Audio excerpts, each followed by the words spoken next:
서울시 광진구. 안녕하세요. 먹고 있는 약이 많아 고민이라는 김경자 씨입니다. 집에 들어서자마자 보이는 각종 약과 영양제들. 언뜻 보기에도 많아 보이는데요. 이렇게 많은 약을 먹게 된 특별한 이유가 있다고요? 10년 전에 그 고지혈증을 진단받고 한 5년 전쯤인데 뇌경색을 또 발병되더라고요. 활동량이 더 부족하다 보니까 관절염까지 생겼고요. 그렇다면 김경자 씨는 과연 하루에 얼마나 많은 약을 먹고 있을까요? 오전 9시 공복에 유산균과 제산제, 비타민 공진단을 먹고 12시 점심 식사 전엔 고지혈증과 뇌경색, 고혈압 약을 먹습니다. 1시 식후 곧바로 관절염과 칼슘제, 연골 영양제를 복용하는 김경자 씨. 또 고지혈증과 뇌경색을 앓고 혈관 건강을 신경 쓰게 되면서 혈행 개선제와 눈 영양제까지 함께 챙겨 먹고 있습니다. 저녁 식사 후에도 그녀의 약 복용은 끝나지 않았는데요. 제가 뇌경색도 같이 앓다 보니까 뇌 영양제랑 오메가3도 꼭 함께 먹으면 좋다고 하더라고요. 그래서 이 세 가지는 저녁 식사 후에 꼭 챙겨 먹어요. 복용하는 약이 늘어날수록 또 다른 걱정거리도 생겼다고 합니다. 그래서 이렇게 약을 먹어서 그런가 신장이 안 좋아졌다고 해요. 약을 줄여야 할 것 같아서 고혈압약은 제가 임의로 2분의 1로 줄여보기도 하고 턴을 두고 먹기도 했었는데 이게 맞나 싶어요. 김경자 씨가 하루 동안 복용하는 약과 건강기능식품은 총 18종류. 먹는 게 너무 많다 보니까 제 몸이 뭐가 필요한지 또 어떻게 먹어야 할지 모르겠어요. 어떤 약을 줄여야 할지 정말 궁금합니다.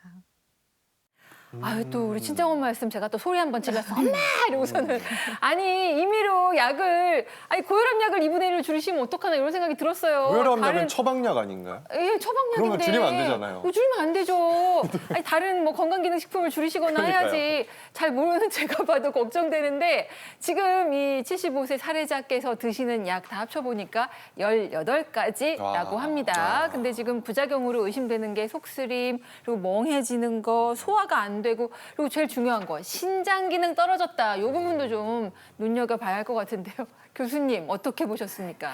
네, 한눈에 봐도 너무 많은 양의 약을 지금 드시고 계시는데요. 아까 아나운서분 두 분께서 말씀 주셨듯이 가장 큰 문제는 고혈압 약을 임의로 조절하시는 겁니다.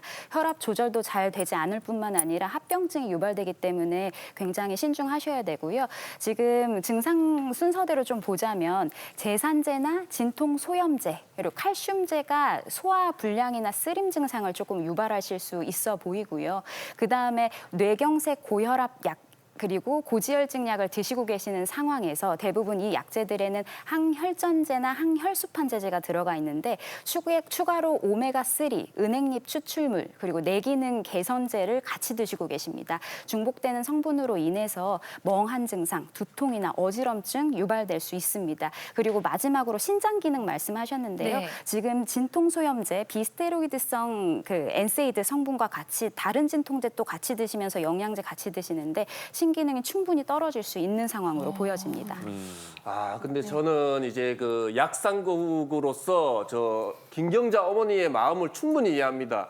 저 중에서 하나를 빼면 내 몸이 아플 것 같아. 뭔가 이렇게 뭐 눈 걸 빼면 내가 눈이 안 좋아질 것 같고 이러는데 근데도 좀 많긴 한 것 같아, 저거는. 그래서 선생님들이 좀 확실히 얘기해 줘야 될 것 같아요. 그러니까요. 그리고 하루에 이렇게 날을 잡고 약상자를 갖다 놓고 빼야 될 건 빼고 좀 그런 날이 필요할 것 같아요. 네, 그래서 저희가 준비했습니다. 우리 김경자 어머님께서 드시는 약을 차트로 깔끔하게 정리했는데요. 우리 김희진 교수님께서 과연 뭘 빼고 뭘 더 해야 될지, 더 할 건 없겠죠. 뭘 빼야 될지 확실하게 짚어주시죠. 진짜 많네요. 네. 이게 차트가 모자랄 정도로 진짜 약을 많이 드시고 계시는데요. 일단 이게 처방약하고 스스로 따로 사서 드시는 영양제로 나눌 수가 있는데 기본적으로 뇌졸중을 앓은 적이 있기 때문에 처방약은 선생님들이 필요해서 처방했을 가능성이 있는데 나도 모르게 그냥 고혈압 약을 그냥 반 줄여서 드신다 건 상당히 위험합니다. 그 외에도 진통제, 관절염 약이 여러 개가 지금 섞여 있기 때문에 이런 건 필요시 복용으로 바꾸시고요. 그다음에 내가 걱정이 돼서 뇌기능 개선제, 그다음에 또 자기 사서 드시는 혈행 개선제 루테인도 역시 영양 성분이 겹치고 또 하나는 혈행에 영향을 줄 수 있어서 오히려 뇌경색뿐만 아니라 뇌출혈 위험성도 일으킬 수 있으니까 이것도 역시 상담을 하셔서 과감하게 줄이셔야 됩니다.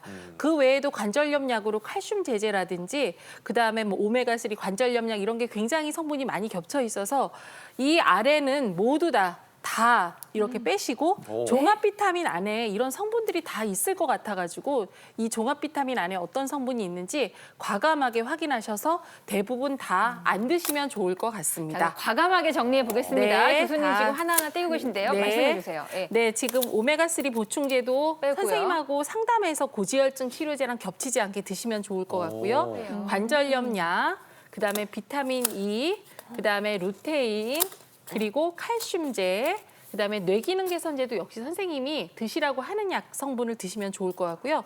진통제 역시 필요시 복용으로 빼고 그다음에 유산균, 필요한 유산균이 따로 있습니다. 선생님하고 상담하셔야 됩니다. 무릎 연골 영양제 크게 필요 없을 것 같고요.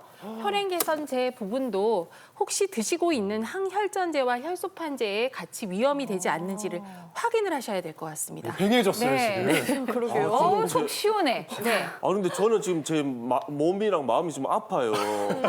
아 저 먹어야 되는데 저걸 못 먹게 하니까. 이게 처음이 어렵지 이렇게 줄이고 나면은 이게 더 개운하고 가벼우실 수 있습니다. 저는 속이 시원해요. 네. 네. 교수님 지금 몇 개 남았어요? 지금 하나, 둘, 셋, 7개 남았습니다. 18가지 드시고 계시는데 저희가 지금 11가지 안 드셔도 되는 거 알려드렸고 지금 7가지 남았어요.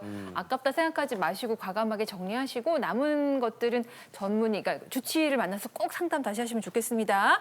이 방송 보시면서 심장이 두근두근 하긴 하지만 나도 한번 좀 점검 받아보고 싶다. 나는 잘 먹고 있는지 궁금하신 분들 많이 계세요. 혹시 어떻게 하면 될까요, 약사님? 일단 기억하셔야 되는 건 소통이 제일 중요하고요. 소통. 우선 이제 자신이 복용하는 모든 영양제, 뭐 처방약 이런 것들을 목록을 만드셔가지고 어떤 약인지 약 이름, 또 용량, 복용 시간, 왜 내가 복용하고 있는지 목적 이런 걸 적어주시는 방법이 있고요.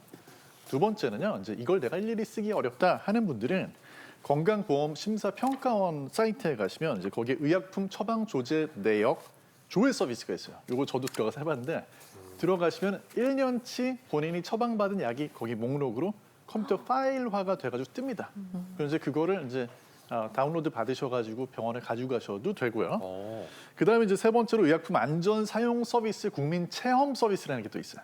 여기 가시면 이제 본인이 복용 중인 약을 여기에 직접 입력하시면 그러면 그 약과 다른 약하고의 상호작용이 좀 한눈에 볼 수 있습니다. 근데 이제 이 세 가지 다 못하겠다 하는 분들은 약국의 처방전 기록이나 약봉투 같은 걸 건강기능식품이나 영양제와 함께 들고 가시면 이제 약사가 전문적으로 거기에 대해서 리뷰를 해주는 그런 통합 약물 관리 전문 약사도 이제 앞으로 준비 중이어가지고 아마 2027년부터는 가능해질 것 같습니다. 네.